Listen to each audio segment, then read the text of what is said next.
Hey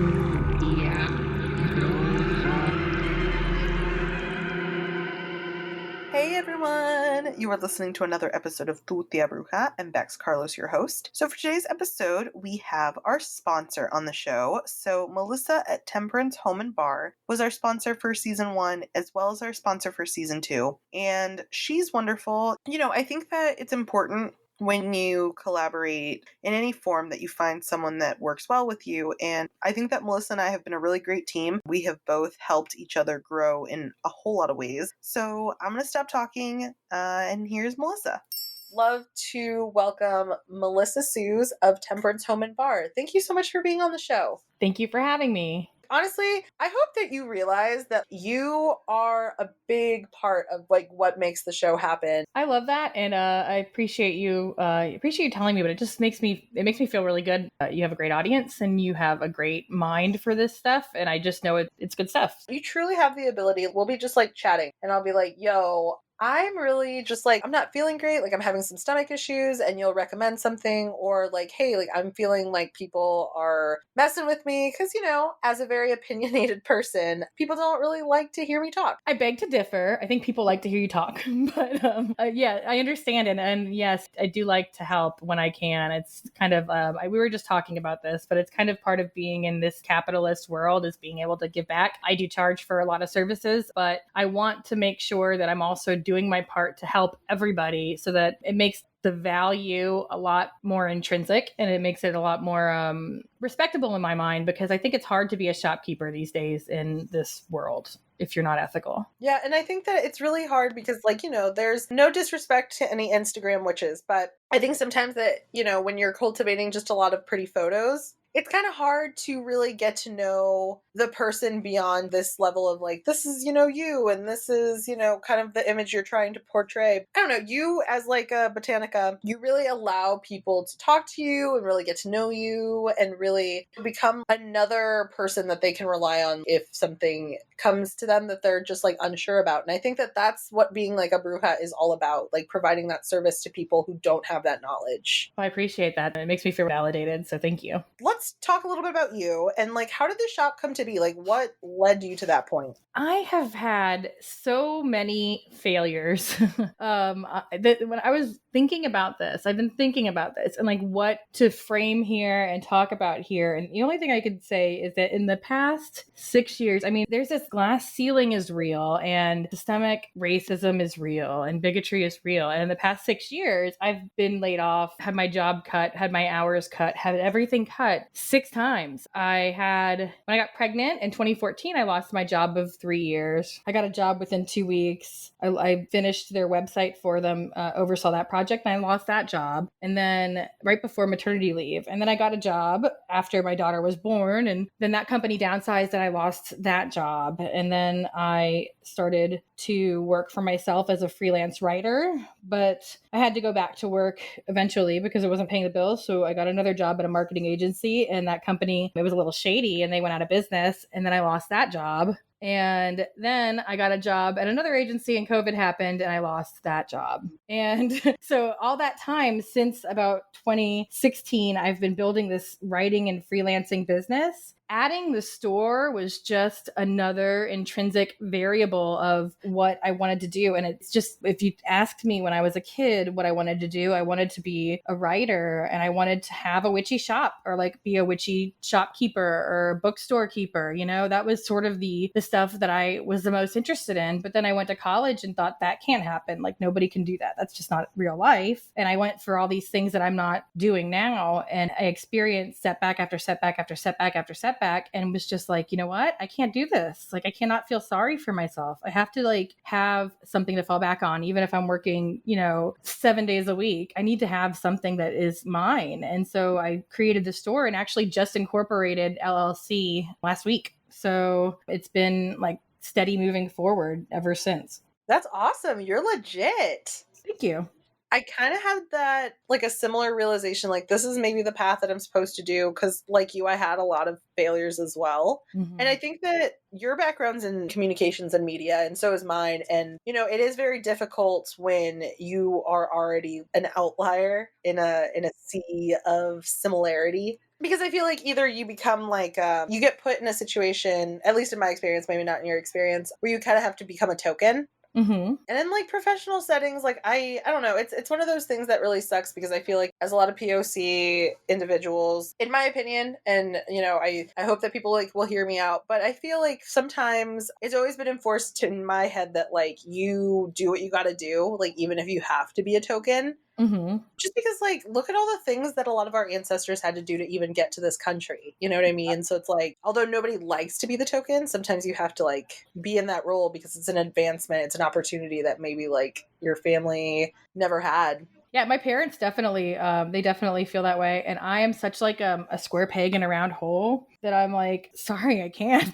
Like, I can't. I'm sorry, I cannot fulfill that family legacy. And by the way, the American dream is not real. Like so. I just like I definitely think you're absolutely right. Like spot on. Like it's like, and especially my mom's an immigrant. She was born in Cuba, so it's like having immigrant parents. It's like keep your head down and just do the work. And I can't. I cannot I've tried so many times that I just cannot take another, just asinine business decision causing the collapse of my career by, some white dude in a suit. Yeah. No, I'm with you because like my parents have taught me to, and I think that was something that like went off in my head because for a really long time I was like, I'm okay being in like these really white focused spaces. And I feel like sometimes, that's still the case, whether or not I want it to be. Mm-hmm. But also I've always been someone who creates their own way. Mm-hmm. Because, well, Cassie said it in a previous episode, that my placements are just really strong. So people either like love me or they hate me. There's truly no in between. And I feel like sometimes it can change at the drop of a hat. I heard that episode and I thought that was really funny that she didn't have anything bad to say about it, but you have that forceful personality, which is wonderful. I mean, that's what you need. I mean, that's why, I mean, there's more Latinx business owners because we are those people that are like, yeah, like we're going to fucking make it. Like we're going to do it.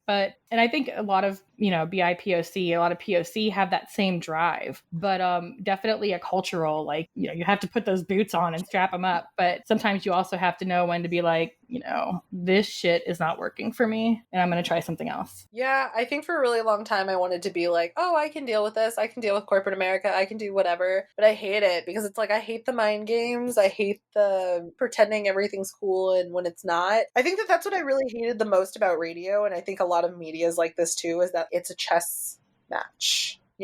Like you're trying to be in the right places with the right people and make a lot of connections and it's all very sly and it's all very whatever and you want to be the person who's invited because that's the person who gets invited to work more and it's just so much and nobody has time for that. Like I just want to go to work and do my shit and leave. That's for me why I have been the most successful, like creating content that really is truly designed to represent me. I'm filling a gap with witchy content that speaks to me and helps heal me in various ways. And I think for a lot of people, it resonates and helps heal them too, which is awesome. Yeah, that's awesome. That is great. I think that as POC, as a whole, we need as much healing, and especially in 2020, as anybody has the spoons to give. So I think that's wonderful. Yeah. What has been like the biggest lesson that you've like gained with having the shop? I don't know. I mean, there's been a lot, but most recently, I kind of just got a little lesson in Facebook advertising. Facebook is its own thing, and have worked in the ad world for a long time, so I knew about like digital advertising on Facebook for the most part. What I didn't realize is that when I selected a North American audience, that they were going to like not spread it out evenly. So they gave me these really weird placements that didn't result in any sales, but was like a lot of traffic. And my traffic shot up to 26,000%, but it was like non-revenue generating. And so learning about how to like tweak those ads to make them more revenue generating. I know it's very like technical, but I think that like in my mindset right now, I'm in a technical place with my business. I'm trying to like put my ad dollars in smart places. And I like had spent money on something that was like not a smart place, not a smart placement. So I think that was a lesson learned for sure. I don't know. Facebook is interesting because it's like, it can also just generate the wrong attention, right? And you really don't want that as a witchy shop either, being attacked by like God-fearing Christian individuals who really just think we're evil when it's like, we're just trying to heal ourselves, bro. Like, can we? Right. What? I saw some of that. I had I can't remember what the guy said, but he was very ranty and like all caps, like that sort of thing. And I just responded with a gif of Julia Roberts like, jumping at you and like laughing about it. I'm like, hopefully the people that I'm trying to reach will appreciate that. I think so, first of all. I also have just started to be of the school of thought that, like, do you watch What We Do in the Shadows? Mm-mm. Okay, first of all, it's the Halloween season, so I'm going to suggest that if you haven't seen What We Do in the Shadows, you go out and do it. Mm-hmm. What is his name? I always feel like I pronounce it wrong. He's the individual who did the film with Scarlett Jojo Rabbit. Taika Waititi. I want to say that that's correct, but we could be mispronouncing it. He did this show called What We Do in the Shadows, and it's about vampires. It's like a mockumentary about vampires. It was originally a film. They remade it, and now it's a series on FX. It might be FXX. I don't know. I watch it on Hulu. But I'd never even heard of it. That sounds amazing. it's so good. Well, anyway, there's one of the vampires is an energy vampire, whereas the other ones are like, classic vampires. And it's just so amusing to me because there's a whole part where like he's talking about how if he needs to feed and he can't be in the office that day, which is how he typically feeds in the workplace, the energy vampire, I'll just start online Facebook fights. And so I've just started thinking to myself, oh, that's just Colin Robinson. Like, don't feed into it. Like, Yes. don't feed into it. It really does. I mean, you can get like physical anxiety symptoms from being in a Facebook fight, and you could have started that Facebook fight like I am here for this, and then like just end up on a side of it mentally that you do not want to be on. And I think that's so important to remember that Facebook is an energy vampire, and it's it's a time suck, and it's a money drain, and it's all those things. Yeah, absolutely. So maybe don't advertise on it. I don't know. My experience has been really not excellent so far. Please don't sue me, Facebook. Taking a pause from the episode, if you're really vibing with everything that this conversation is about, how about you check out Temperance Home and Bar for free? That's right. Melissa's going to give you a free tarot reading. So if you're interested, if you've been curious about the different things Melissa offers, if you just want to get to know her a little bit more because you want to potentially collaborate on a larger project, this is a great way to get to know her. The information for that is in the show notes, and definitely sign up for it. If you win, I will reach out. We're going to get back into the episode. Get out of here, Zuckerberg. You're not listening to this anyway. Yeah, I mean, like, I know it works for some people, but I think for, like, specifically the type of people that you and I were trying to reach, like, it's just not a good fit. Yeah, I agree. People who are listening, how did you find out about the show? You should definitely let me know, because I feel like a lot of people, it's been like word of mouth.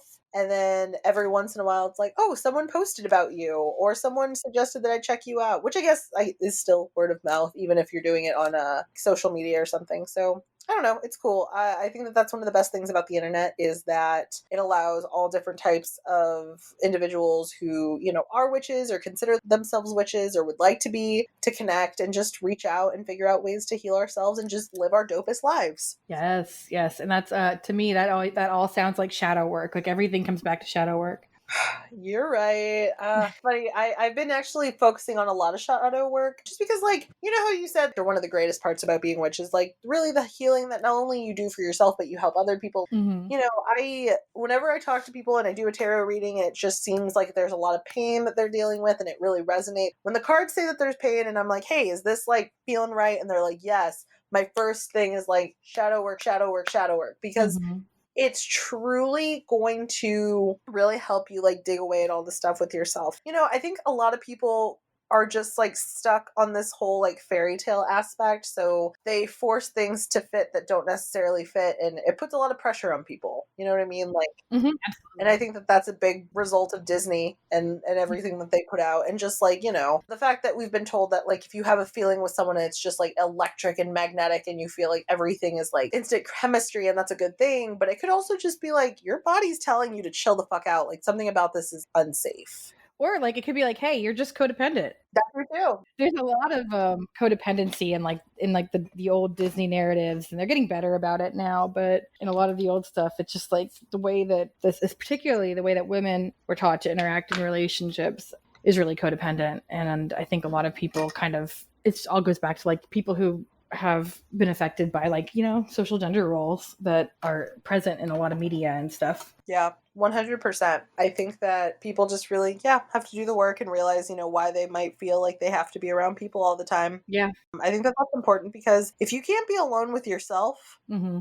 I think that that might be like something to ponder. Like, why do you feel that way? But speaking of shadow work, I always feel like I get the best reality check from tarot. Yes. Melissa, before we head out of here, do you mind pulling a couple cards for me and just seeing what they say? Sure. Yeah. I have this deck I just got that is like perfect for this. When we're talking about shadow work. It's based on like the style of ink blots. It's called Hidden Waters Tarot.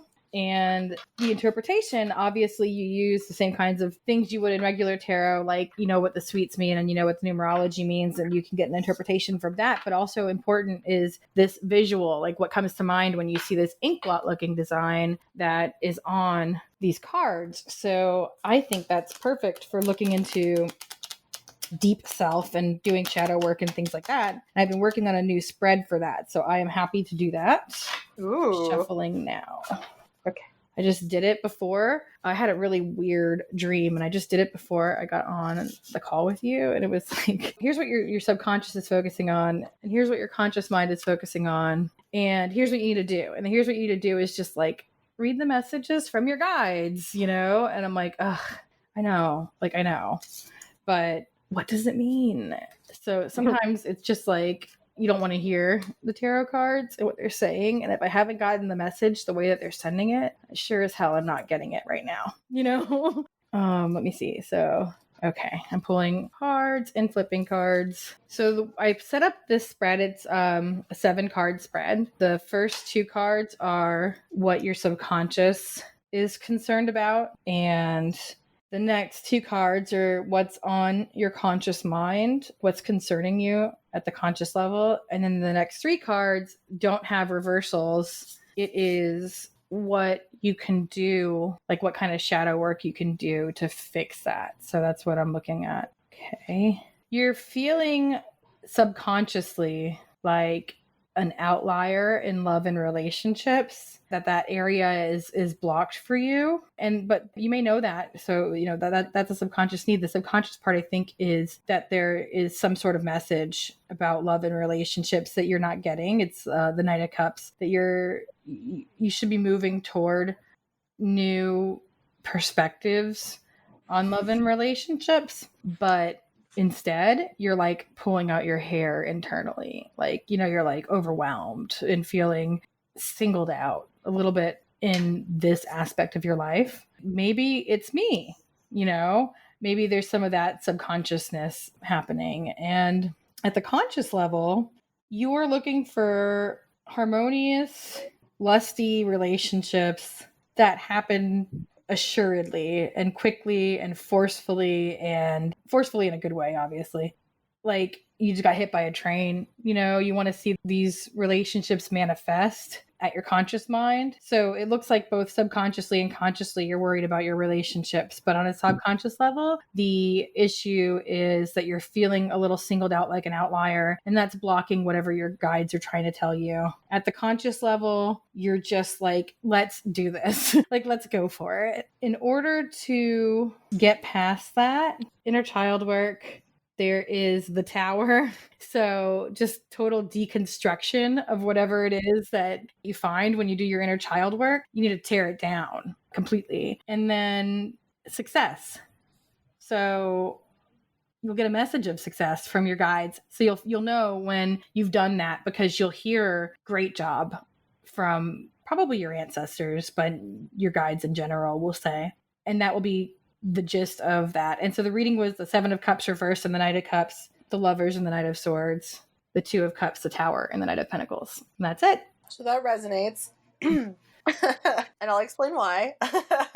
So I think that I've grown up with this idea that for sure, when you have an instant connection with someone, it's just like, ooh, this person. So I had like, for a while, I feel like I was attracting like the same type of guy, the same type of energy. it didn't always work out. Like, it's like maybe this person who there was a thing, but like, we're never super serious. And so, yeah, I'm doing a lot of inner work is like, why were these the type of people you were picking? And I think it's a lot of like that feeling of like, we both got like some inner child work to do. Like, you know what I mean?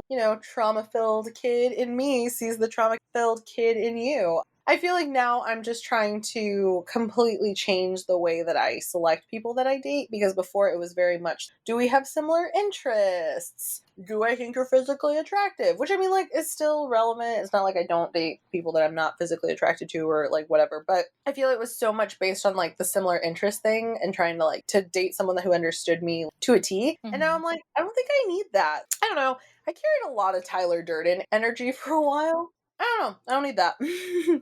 Yeah, I mean, I think that if a good way, and I always kind of recommend this when I do these kinds of readings, is to meditate more, and everybody should meditate more. It's like always the advice, no matter what you're doing, kick up your meditation, not your medication game. I mean, kick up your medication game if you need to, but I'm saying kick up your meditation game and really try to connect in whatever respect your shadow work needs to happen. So I think for you, just like visualizing that inner child and like what she looks like and what she's doing and where she is when you're in a meditation, and reaching out and maybe inviting her into your life and saying like, hey, it's cool, it's okay, we can heal, that kind of thing is going to really be the thing that helps you go over that hump. Yeah.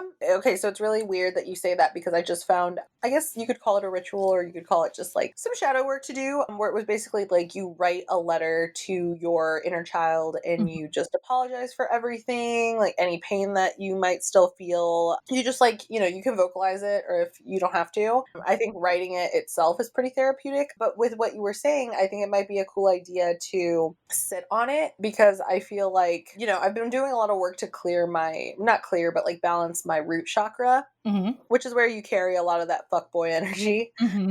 So I think it might be a really good idea to, write this letter, maybe sit on it, do a meditation, and really think to myself, like, hey, like, am I still carrying like the energy or like the expectations of past people? Because I think a lot of us sometimes do, we carry that energy, and like, even if it's unconscious, like we carry it into other relationships. But I will say I'm a lot more, I don't want to say selective, but yeah, selective. Like, I feel like now the things that are very much principles and morals and things that I very much stick to are so important. Like, it's not like, yeah, you have a pretty face, but like, are you also like practicing what you preach? Are you Right. also like doing the work to, not, because I think a lot of men, period, a lot of cis men have the ability to be like performative feminists in the way that they will say all these pretty words and like, the orgasm gap and the wage gap and, whatever, like women can't go anywhere without feeling this way and blah, blah, blah, blah.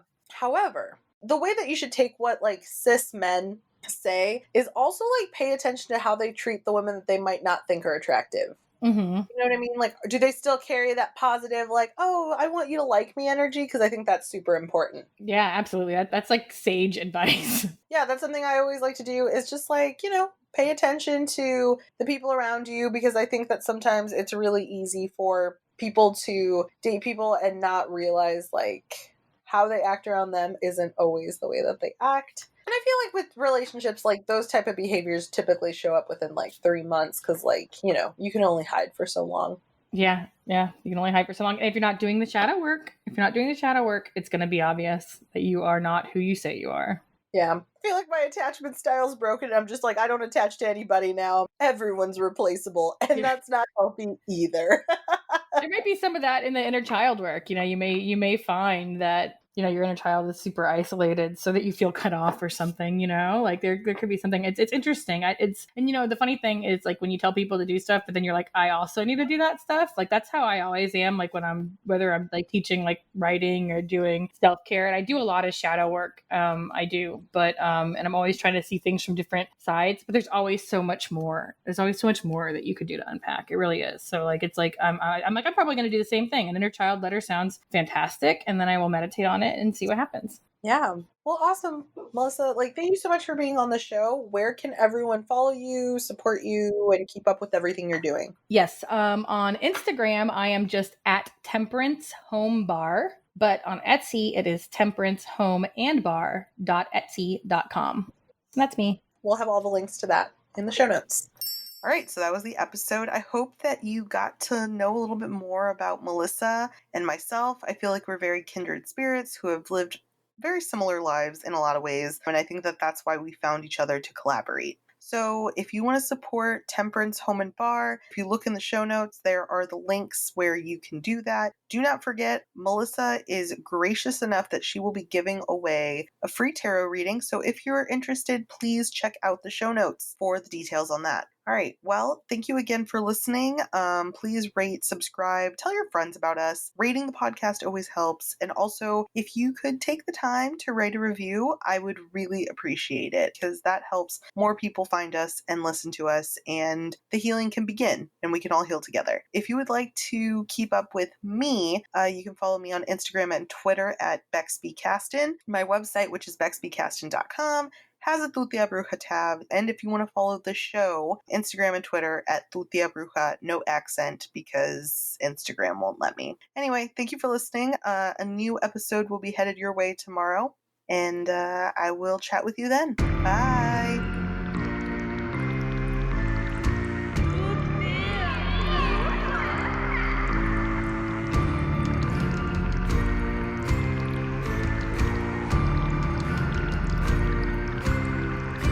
Mm.